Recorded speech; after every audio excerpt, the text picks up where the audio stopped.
بصوا يا بنات، انا عملت الهريسه ديت. اللي عايز يعرف الهريسه دي اتعملت ازاي يتفرج على الفيديو هتعجبه. دي الهريسه الاصليه بتاعت المحلات، دي اللي انا بشتريها من بره. انا بعملها في البيت وبأبسط الطرق، وكل حاجتها موجوده في البيت. يلا اتفرجي على الفيديو وقولي لنا ايه رايك. بص شكلها بقى عامل ازاي، احلى من اللي بتجيبها من بره مليون مره. اتفرجي على الفيديو وقولي لنا ايه رايك فيها. بص شكلها بقى عامل ازاي، مش عارفه اوريها لكم بس عشان الزيت ما يدلقش، وعليها الزيت من على الوش كده. ريحتها تحفة وطعمها تحفة. اعمليها في البيت متشتريهاش من بره. يلا اتفرجي على الفيديو وقولي لنا ايه رأيك. جبنا الفلفل الأحمر، غسلناه ومسحناه بالفوطة واحدة واحدة، لأن المية اللي فيه ممكن تعفنه وما يعيش معاكي في الفريزر. احنا بقى هنخزنه لمدة سنة، هيقعد معاكي سنة في الفريزر. زي ما انت شايفة كده، غسلناه نضفناه وقطعناه زي ما انت شايفة كده حتت. وهنعمل بقى ايه الهريسة. مين ما يحبهاش، كله بيستخدمها، مفيش أكل من غيره بينفع. هنجيب الكبة زي ما انت شايفة كده. الحقيقة هتبقى الأيام ديت مش غالية أوي، ممكن يغلى. فالحقيقة هاتي، أنا بجيب 5 كيلو بيقعدوا معايا سنة. أنا إيه أحطه في الكبة. نحاول إيه ما نلمسوش بإيدينا.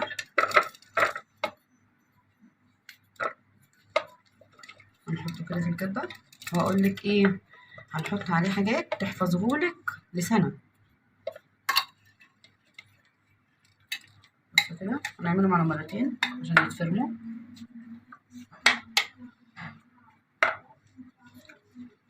زي ما انت شايفة كده.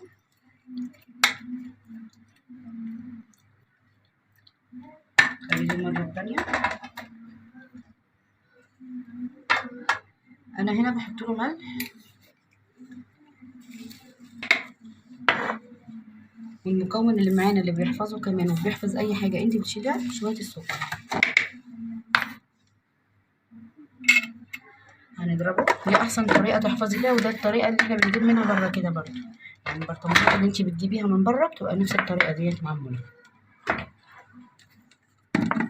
وما بحطلوش توم عشان انا بستخدمه في حاجات كتيره. لو انا حطيت له توم كده هيخش في وصفات معينه، بس انا مش عايزه التوم.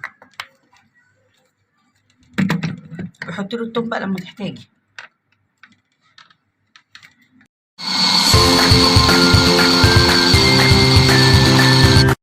بصوا كده يا بنات، انا كده عملتها في ايه في الكبه. شويه الملح وشويه السكر، مش اكتر من كده. هي دي اللي انت بتجيبيها من بره في العلب، هي دي اللي انت بتجيبها في البرطمانات وغاليه. ليه بقى نجيبها؟ احنا نعملها كده في البيت احلى وانضف واحسن. وايه الحقيقه نعملها الايام دي عشان هو ايه الفلفل ده طلع وهيغلى كمان. بصي منظرها بقى حلو ازاي. هنعبيها دلوقتي واقول لك ايه. هنحط الماده الحافظه كمان على الوش، وهتشوفي دلوقتي هنحطها في البرطمانات. وما تنسيش الملح بالسكر عشان ده الماده الحافظه بتاعته. هعبيها في البرطمانات واوريها لك. بصوا كده يا بنات، انا كده ايه حطيتها في العلبه. انا بعمل على قد استخدامي، ما بعملش كميات كبيره. كده كده انا شايلاه في الفريزر زي ما هو سليم، ولما بعوز بعمل زي كده. انا يا دوبك عملت ايه الاتنين دول، البرطمان الكبير ده والطبق دوت. هنعمل ايه؟ هنحط ايه الزيت. لازم نحط الزيت، دي الماده الحافظه بتاعته. دي كده الماده الحافظه بتاعته.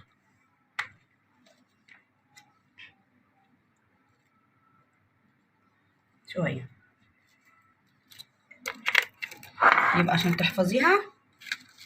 هو الزيت في الاخر على الوش عشان ما يربيش اي حاجه من على الوش، ولا ريم ابيض ولا الكلام دوت. واحنا بنعملها في الكبه بنحط لها ايه، بنحط لها شويه الملح وشويه السكر. دي كده الماده الحافظه بتاعتها. هنقفل بقى البرطمانات وندخلها الفريزر كده ايه جاهزه معانا لاي استخدام.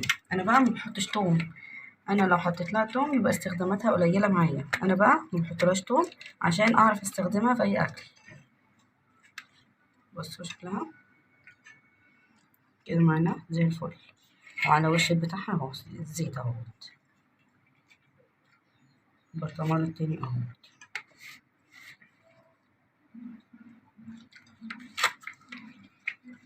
يلا قولولنا بقى ايه رأيك فيه، ولو عجبك اشتركي معانا في القناة واعملوا لنا لايك